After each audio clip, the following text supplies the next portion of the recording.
الحمد للہ وکفا وسلام علی عبادہ الذین اصطفیٰ اما بعد۔ آج فرائض وضو کے حوالے سے عرض کرنا چاہتا ہوں۔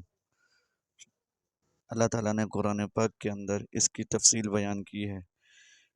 یا ایہا الذین آمنوا اذا قمتم الی الصلاة فاغسلوا وجوہکم وایدیکم الی المرافق وامسحوا برؤوسکم وارجلکم الی الکعبین، کہ اے ایمان والو، جب تم نماز کے لیے کھڑے ہو تو اپنے چہرے اور اپنے ہاتھوں کو کوہنیوں سمیت دھو لیا کرو، اور اپنے سروں کا مسح کرو، اور اپنے پاؤں ٹخنوں سمیت دھوو۔ تو اس سے پتہ چلا کہ جو وضو کے فرائض ہیں وہ چار ہیں۔ نمبر 1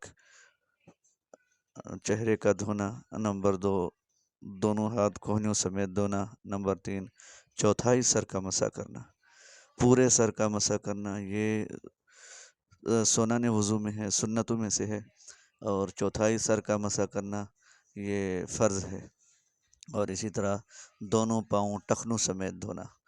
اللہ تبارک و تعالی ہمیں صراط مستقیم پر چلنے کی توفیق عطا فرمائے۔